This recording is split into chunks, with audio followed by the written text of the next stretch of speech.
अरे यार 3 बजे फिल्म शुरू हो जाएगी, तू क्या कर रही है? बस मुझे 5 मिनट दे, मैं अभी साड़ी बदल कर आती हूँ। अरे बहू, तू अचानक कहाँ जा रही है? तेरी सास तुझे आवाज दे रही है। अरे छोड़ ना, ये बुढ़िया कभी नहीं सुधरेगी। क्या हुआ माँ जी? मैंने आपको कितनी बार मना किया है कि मुझे जाते हुए टोका मत कीजिए। मैं फिल्म देखने जा रही हूँ। तू अभी चली जाएगी तो मेरे लिए खाना कौन बनाएगा बहू? सुबह से भूखी बैठी हूँ। अरे माँ जी, आप कौन सा घर का काम करती हो जो आपको भूख लगी है? अच्छा, मुझे देर हो रही है, चलना रीटा। अंजलि के जाते ही सीता देवी अपनी किस्मत को कोसते हुए सारा दिन घर में भूखी बैठी रहती हैं। इस तरह अंजलि अपना बहू होने का कर्तव्य कभी नहीं निभाती थी। वहीं दूसरी तरफ अपनी सास के खाते से पैसे निकाल के अपने शौक पूरे करती थी। लेकिन सीता देवी इस उम्मीद पर थी कि एक दिन उसकी बहू सुधर जाएगी।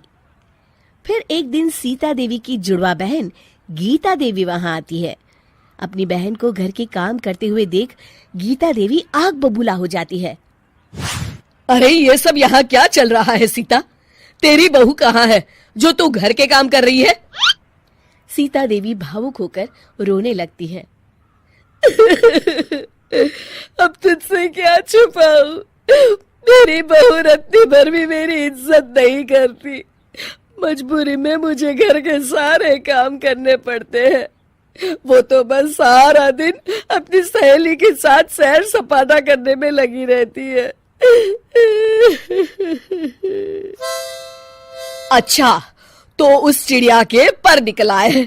तू चिंता मत कर, मैं ऐसी कई बिगड़ैल बहुओं को ठीक कर चुकी हूँ। अब मैं इस चुड़ैल से निपटूंगी। तू कुछ दिनों के लिए मेरे घर चली जा, मेरी बहू तेरी अच्छी देखभाल करेगी। फिर दोनों बहनें आपस में साड़ियां बदल लेती हैं और सीता देवी अपनी बहन के घर चली जाती हैं। देर रात अंजलि जब घर आती है तो अपने कमरे का नजारा देख उसकी आंखें फटी की फटी रह जाती है।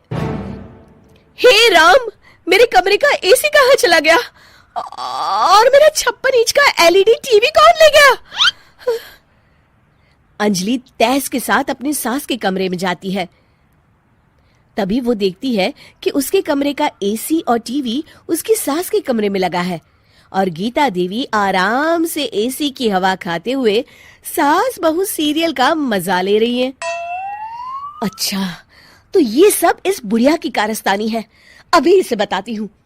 ये सब क्या है माँ जी? आपकी हिम्मत कैसे हुई मेरे सामान को हाथ लगाने की?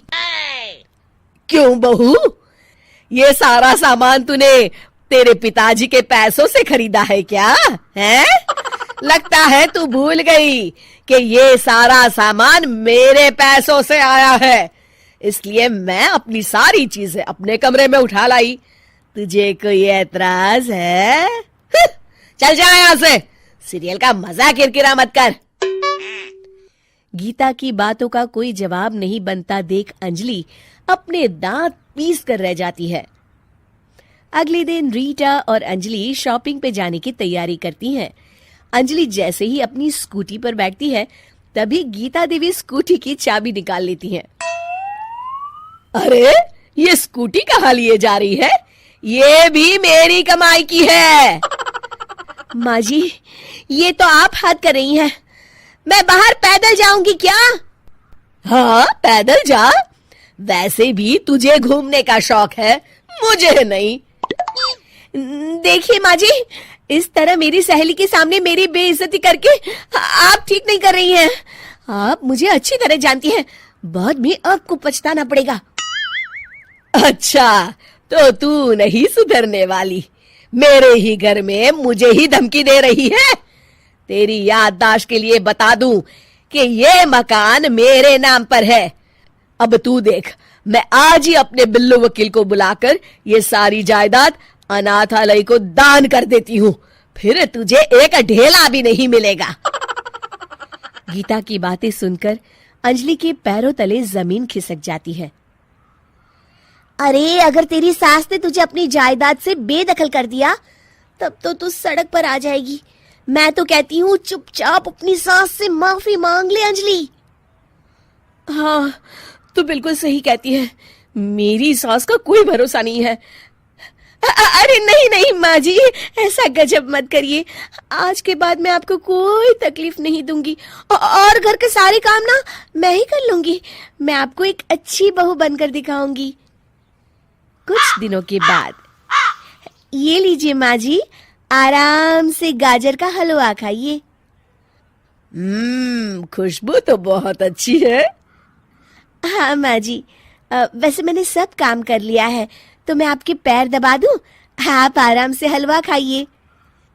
इस तरह गीता देवी अंजलि को सही रास्ते पर ले आती हैं और सीता देवी वापस अपने घर में आकर रहने लगती हैं।